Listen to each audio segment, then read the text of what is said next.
Alright, let's dive into something that's been buzzing in my mind ever since I heard about it. The Foo Fighters' first ever concert at Ford Field. Now, I know what you're thinking. Another stadium show, big deal, right? But personally, I think this one's different. It's not just about the scale. It's about the nostalgia, the evolution of a band, and the way they've managed to stay relevant in a genre that's constantly shifting. What makes this really interesting is how Dave Grohl and the band have gone from playing tiny venues like St. Andrews Hall in the 90s to selling out massive stadiums like Ford Field. It's a testament to their staying power, and in my opinion, it's a story that's as much about rock music as it is about resilience and reinvention. Here's the thing. The Foo Fighters aren't just a band, they're a bridge between eras. Grohl, who started as Nirvana's drummer, has become the face of Gen X rock, but he's also managed to connect with younger audiences. That multigenerational crowd at Ford Field? It's a perfect example.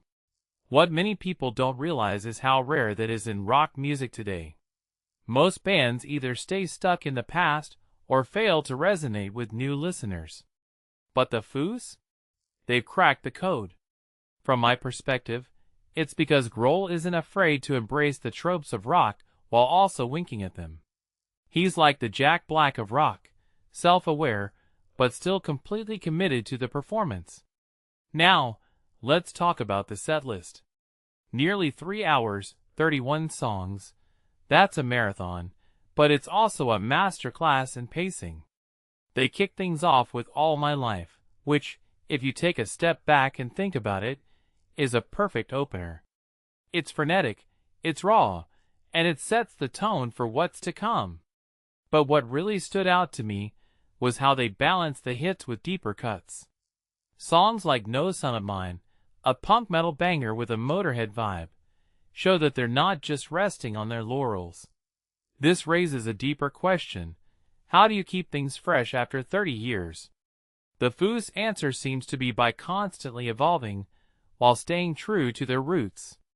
One detail I find fascinating is how they handled the new material. Despite the tour being tied to their 12th album, Your Favorite Toy, they only played 2 songs from it. That's a bold move, especially in an era where bands often push their latest work. But what this really suggests is that the Foo Fighters understand their audience.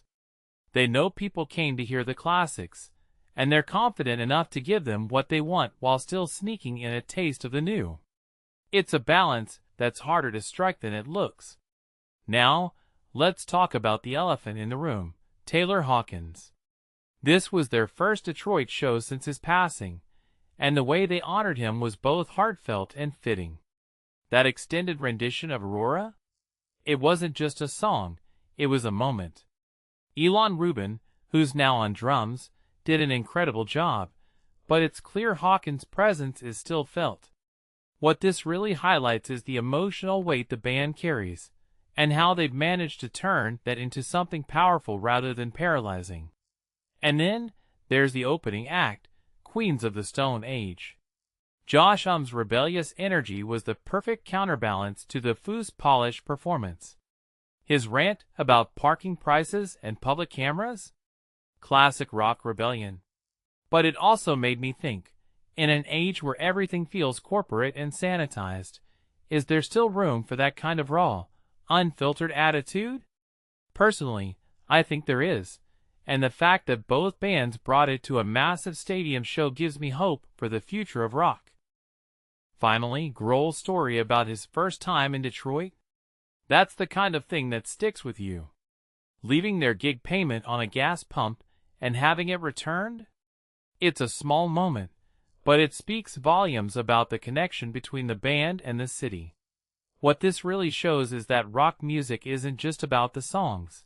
It's about the stories, the relationships, and the moments that make it all feel alive. So, if you take a step back and think about it, this wasn't just a concert. It was a celebration of everything rock music can be. And that, my friends, is why it matters.